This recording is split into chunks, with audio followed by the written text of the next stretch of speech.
Do you struggle to find answers to your pelvic health problems? Do you feel silenced in your quest to just feel better?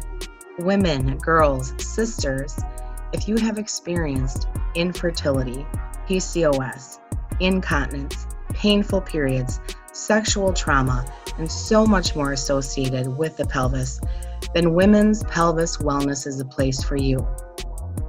Me and experts from around the world are joining here to get you the answers to the holistic health that you have been seeking. Please join us in being a pelvis wellness warrior. Thank you everyone for joining us again today. Today I have Emy Tafelski, which I love your name because it's almost like Amy. So Emy, and we actually just met kind of, through a group that we are both a part of on Facebook, good old social media. And it's wonderful because then we get to experience all of their knowledge. So I'm super thankful that you're here with us today.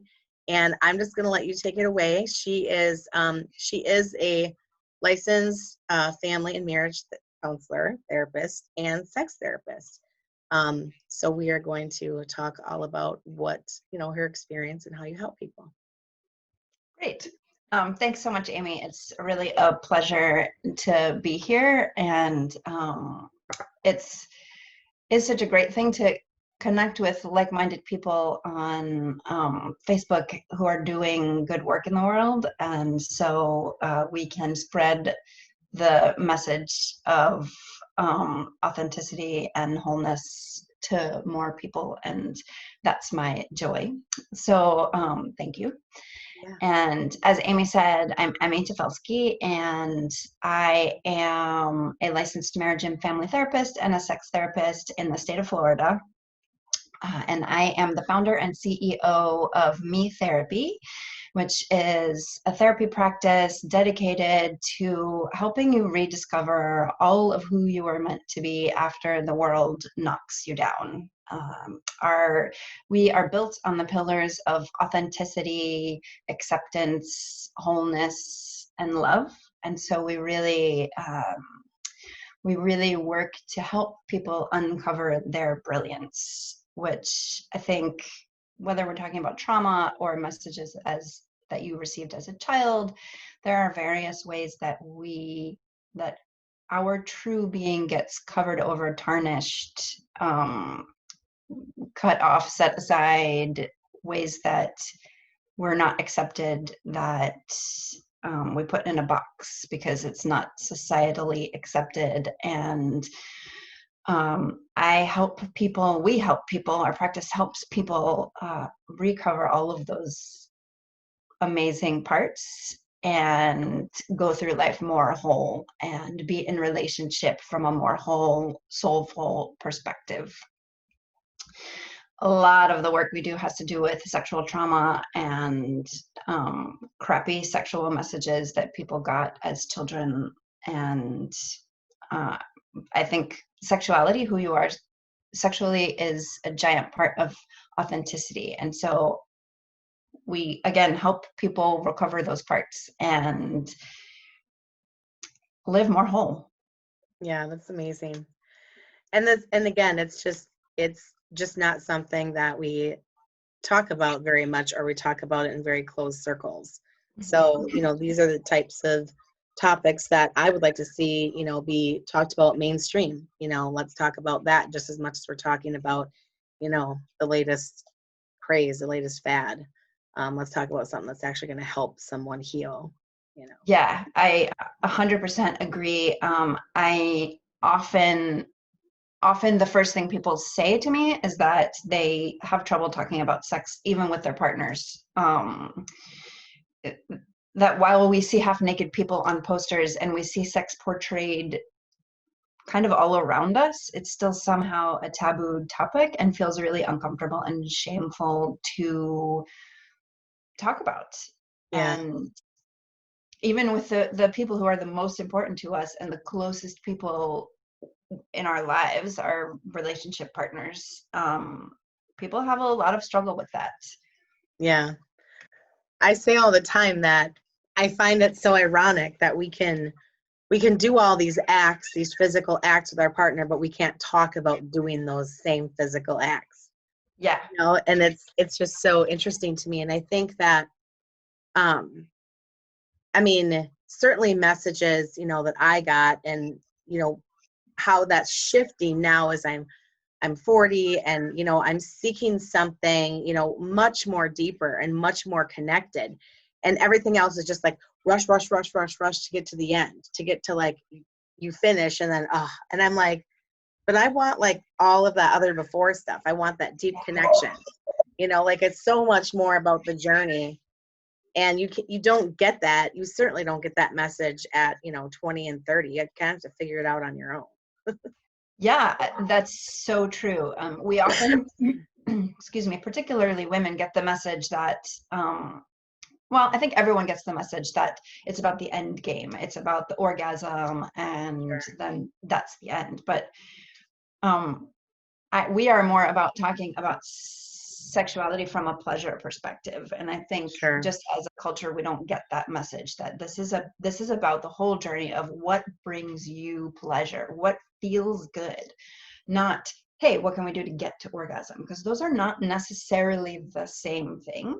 In Right. some ways they overlap, but really, how can we increase pleasure and sensual pleasure in like throughout life, so that foreplay happens all the time, and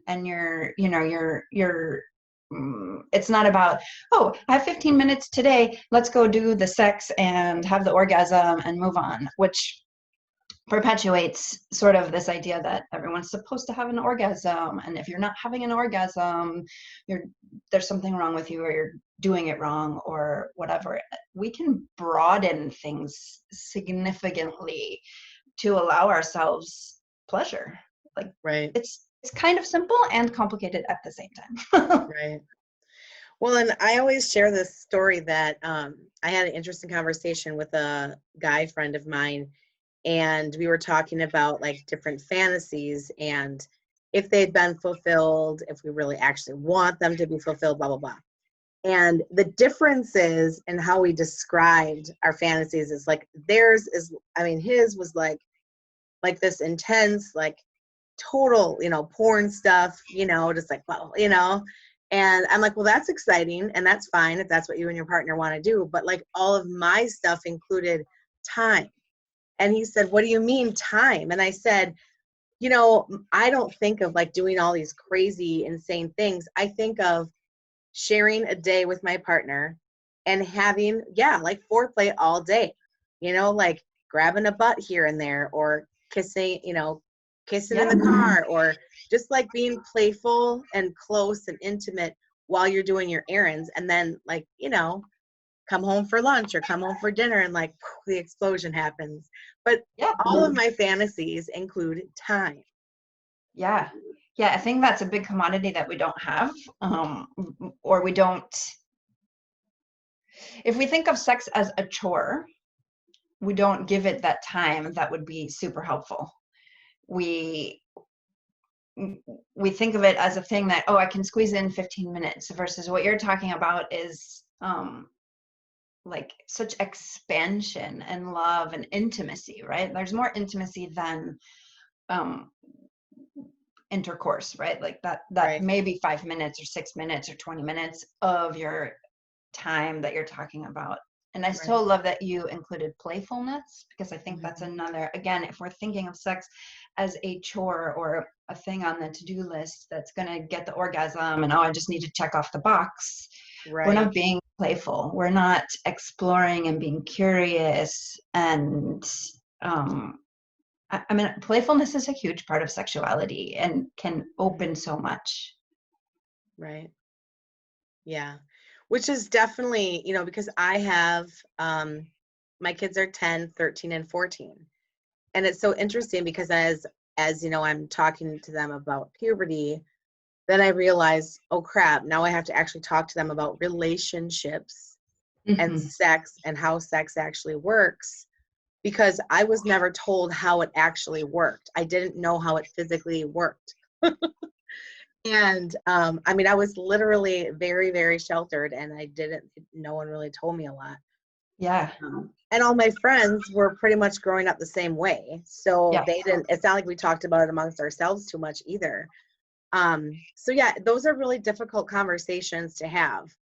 I mean, I shouldn't say there, it's just, it's uncomfortable. And as a parent, you're like, am I saying this right? Yeah. And I think people will always reassure me and say the biggest thing is that you are making it okay to talk about. Yep. So that's the biggest thing, is that they know that they can talk about those kinds of things, and that it's not, wrong or shameful. So Yeah, I agree. That I'm is the doing my biggest best. piece. Yeah, absolutely. You're creating space for them to ask questions and to know that it's okay to talk about it, Yeah. which I agree is the most important thing. Yeah. Because you don't have to say the right perfect thing, but to create a safe space for them to explore and be curious and come to you is a gift for them, for sure. Because I also didn't get that either, I think it's a super important gift. Right. Well, even talking about self-respect and consent and what that actually looks like. And, it's weird conversations to have with your children about, masturbation or pleasure, because it's completely normal, obviously, but how do you talk to them about that? So, again, I mean, I think I'll wait till they're a little bit older and give them a couple more years, that aspect.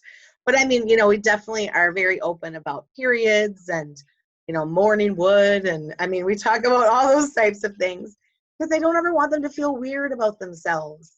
Yeah, I love that. Yeah, I think we all feel weird about ourselves sometimes. Yeah. And also I so appreciate the way you're opening up space and being sex positive and not shaming, right? I think a lot of us have a history with being shamed around whatever sexual thing we encountered. And so to open up space for them and to have these conversations in a non-shameful way is amazing. Allows them to grow up authentically who they are. Definitely. Yeah. Well, thanks for the reassurance. I appreciate it. Of course. So when you're working, do you have like a really wide clientele, or do you have do you mostly work with women or people who identify as women, or is it a pretty wide variety? We work with everyone.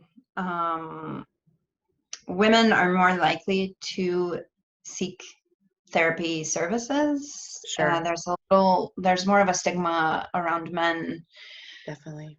seeking our help, which I frequently rack my brain to try to come up with ways to speak to those men, because I think that we've all grown up in this sort of weird culture of not talking about sex and being shamed for our sexuality. And so I think everyone could benefit from therapy, but the majority of our clientele is women. Not because we don't also serve men, but just because it's harder to. Sure. They're just not coming in. Okay. Yeah. Yeah. I get that. Yeah. And we work with couples, and we see a lot of couples where one person wants sex more often than the other person. And so, yeah, that's the thing that we work a lot with. And I think we work a lot with everyone around pleasure. And so many of us weren't even taught to pay attention to that or what that looks like. Right. So trying to help people figure that out, like give them permission to go home and figure that out, and some, tools and tricks to do that. Yeah, no, that's really great. Yeah, so important, because again, we don't talk about it. So how are you just supposed to figure it out, unless you talk about it? Yep, exactly. Nice. Yeah. We also work with a lot of sexual assault recovery. I think less because that's I don't know that we particularly market for sexual trauma. However, when people start to talk about sex, so many people have sexual trauma in their background, Right. that we talk about it a lot. And Yep. It's to help people recover their injured parts that were injured in a sexual trauma and feel more alive and okay with their sexuality is one of the most beautiful parts of our work. Yeah. Because sexual trauma has such a huge impact on the making of your sexuality. So being able to help people navigate that is an honor. Definitely. I feel the same way, for sure. And, you know, I think I interviewed a woman who is an expert in conscious kink and BDSM. And when I initially met her and I heard all of those letters, like my whole body immediately sucked in on itself. Like it made me very uncomfortable. So I was like, okay, you need to learn more about this because it's clearly not what you're thinking. Just, you know, dive into it a little bit. And I mean, and this is not anything new, but I mean, when you have been, you know, assaulted in, you know, some fashion, I mean, your safety and your trust is like gone. Yeah. So it's really hard to, because I think, you know, we're doing these acts physically, but we're not in our body. So it's easy to do that. So, you know, women who have been assaulted, maybe they don't feel safe, but they're in a relationship and they obviously, you know, want to be there for their partner. They just leave their body and they're not even there. Yep. So I think, yeah, that being, you know, healing and having those conversations. I mean, you don't have to do anything, but to be able to have the conversation about those things, it requires so much, you know, vulnerability and safety and trust. And when you have those elements with your partner, my goodness, like then you can just enjoy it and just have the pleasure because you know that you're safe. Yeah, exactly. I think you make a really good point is that people with sexual trauma in their past have a hard time staying embodied, like staying in their body when they're engaged in sexual activity or maybe even any activity, right? And maybe women in general have a hard time staying embodied. And so reconnecting those parts, making it safe in the body again, even with yourself, like even if you're not with a partner, but even coming back to your body, Right. for anything, just for putting lotion on after a shower, or even being in the shower, or even like your breath. These are all important pieces to then be embodied when you're engaged in more sexual or sensual activities. Right. I mean, embodiment is a huge piece. Yeah. So do you have any, do you have a specific technique or exercise that you could maybe share with us that you might walk a client through, or a meditation, or to help them with that? Yeah, some of an easy basic one that I often start with is, well, I do a lot of breath work with clients, and I also do a lot of moment to moment being in the body when we're in the room. So that's really better to do in the, so how I often start with clients is lotion after a shower, and just really being present in your body. A lot of us get out of the shower and apply lotion kind of mindlessly, like Right. whatever, okay, I'm done, off I go. But to do it, or even soaping in the shower, because I guess not everyone is as diligent with lotion as I am. Yeah. But even in the shower or whatever, to truly be present, if you have a soap, and what that feels like on your arms, on your fingers, on your legs, like really just to come home to yourself in small ways like that, things you do all the time, like it's a really good beginning to do them with presence in the body and really paying attention to like, oh, okay, I notice that the skin on my hand is really soft, but the skin on my arm is rougher and it has some hairs, and just really being mindful and being present with the ways that you interact with your body. I think you can start super slow. Like you can start with just like washing a dish, right? And how the soap feels on your hands, how the dish feels in your other hand, whatever that looks like. Because for some people, it's super hard to start with the whole body. Right. Start just with your hands. Mm-hmm. Yeah, that's good.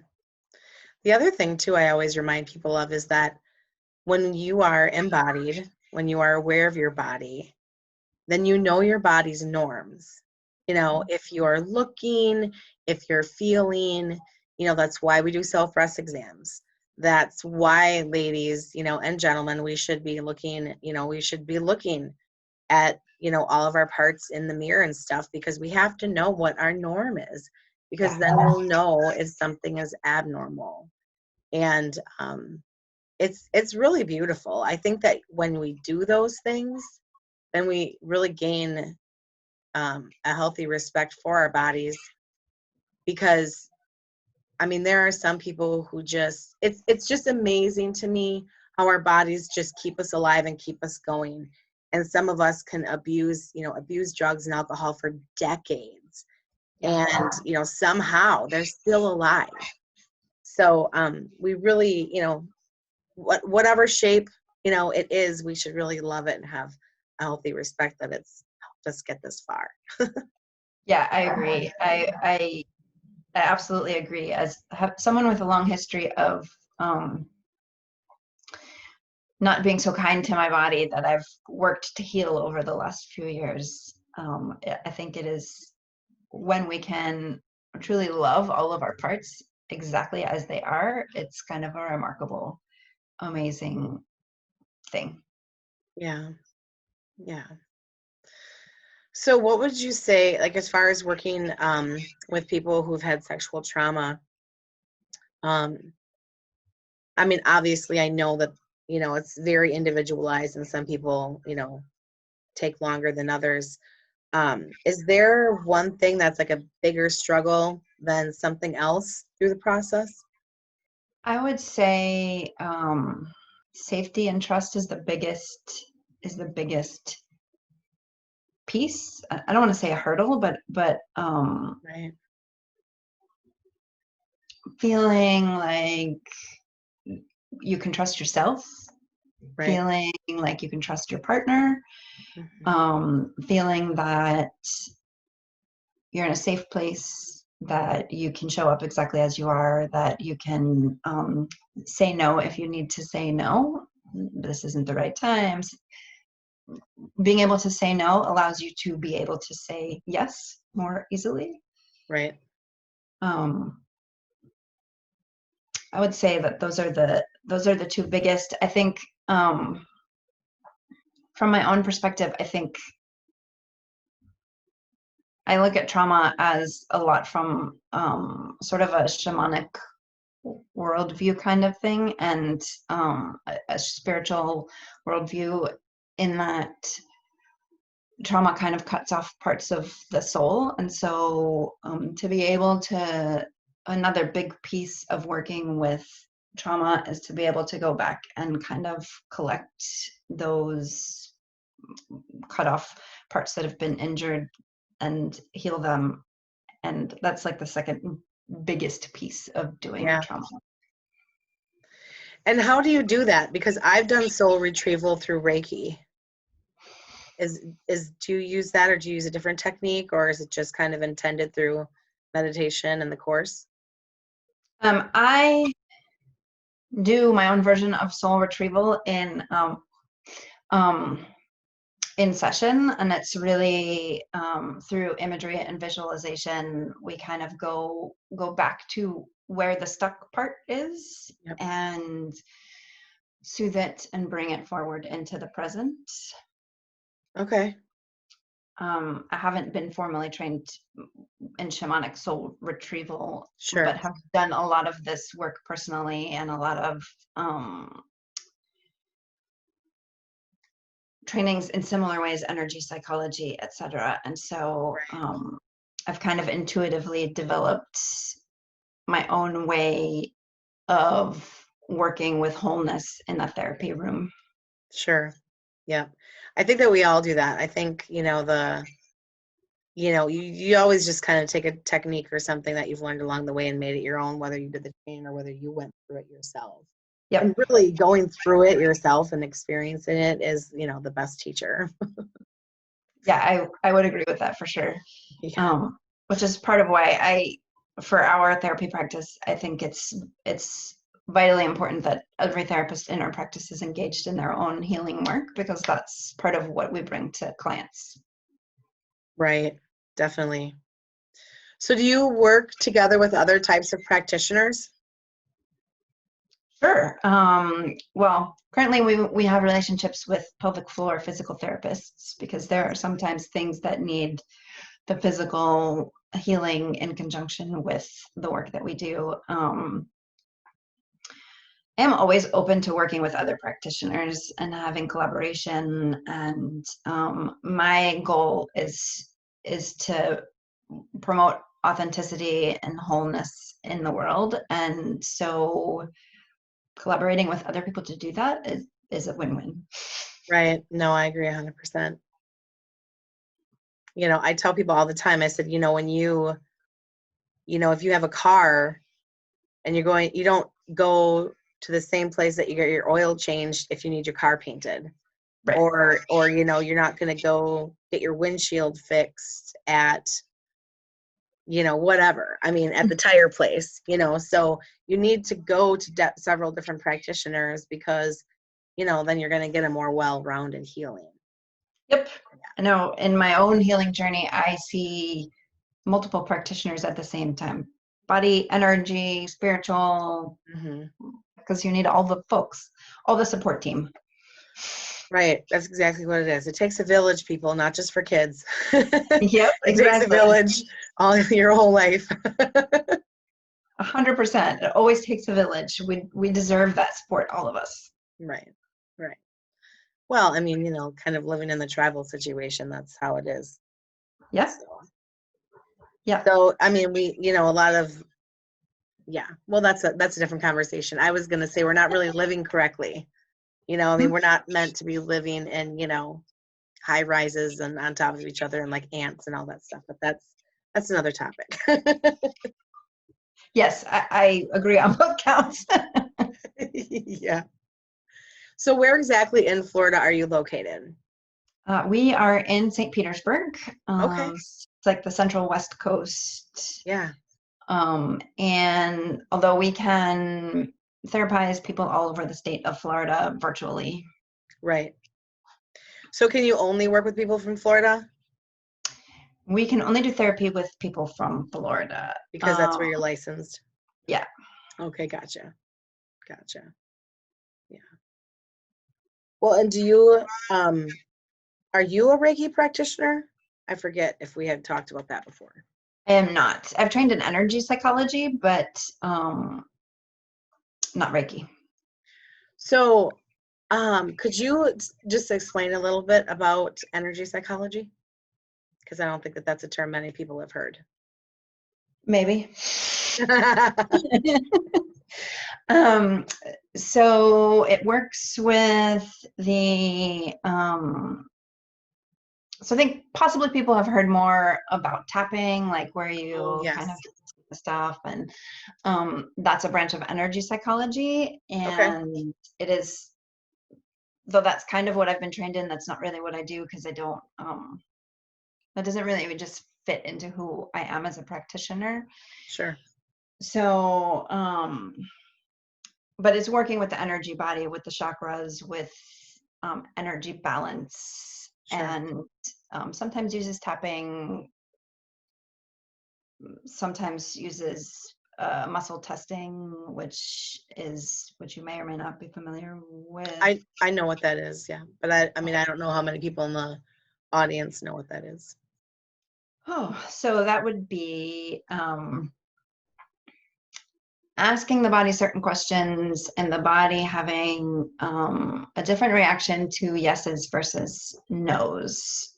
So if you put your arm out and you said, my name is Emy, and you could press down my arm, it would probably not go down. But if I said, my name is Jane, my arm would go down because my body knows that that's not true. So Gotcha. Yep. And I mean, I've had a ton, and it was really enlightening and very, yeah, I was kind of blown away a little bit. yeah, it is. It's kind of amazing.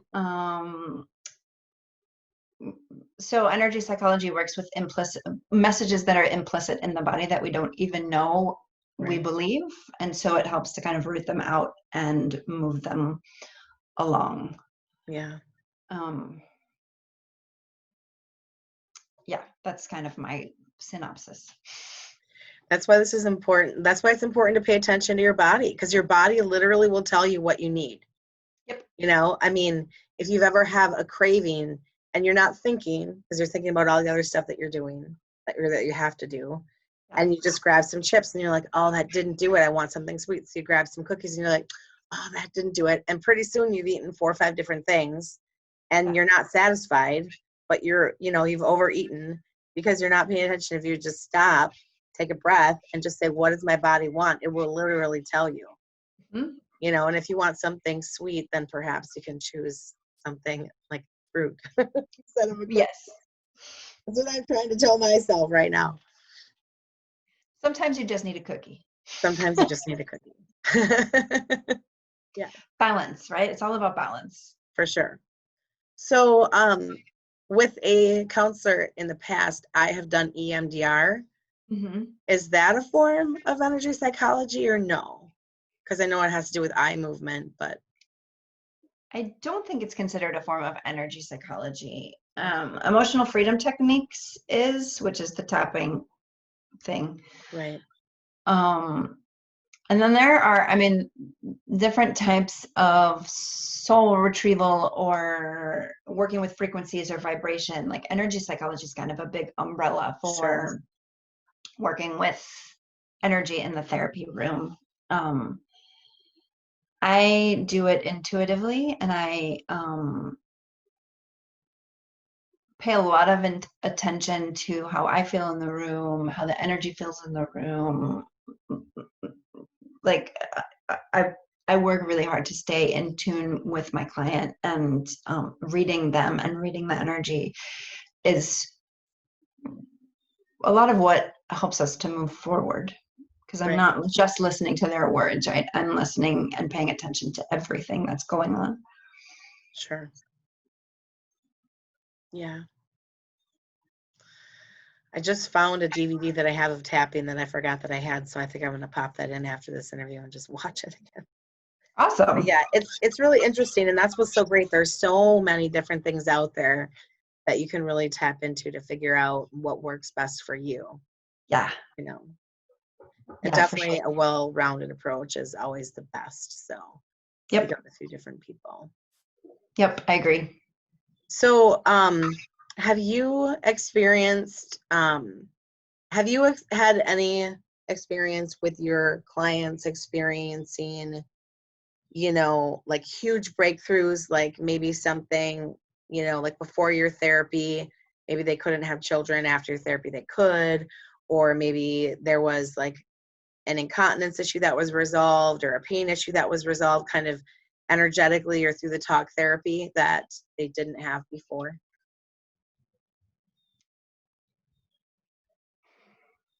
No. Okay. I'd like to say yes. Yeah. I guess I was just thinking of like big breakthroughs and things like that. Yeah, I think our breakthroughs are more subtle, right? Like really people being able to talk to their partners, being able to explore with their partners, what healthy and pleasurable sexuality is for them, and healing, sexual trauma so that and other trauma so that people really can just be less anxious and less overwhelmed and less depressed and just more themselves. Yeah. So like, to me, I see a progression of how people become fully who they are meant to be. And Right. it's not a giant boom, but it's, Yep. Well, and it's a huge shift. It's just gradual. yeah. And some of the things maybe they don't even recognize, or maybe, maybe they just haven't told you about it. I mean, I don't think that, people, since it is, a lot of sex related, they might not call you up, but maybe they probably do. I would totally be the person to call myself up and say, I had the best orgasm of my life last night.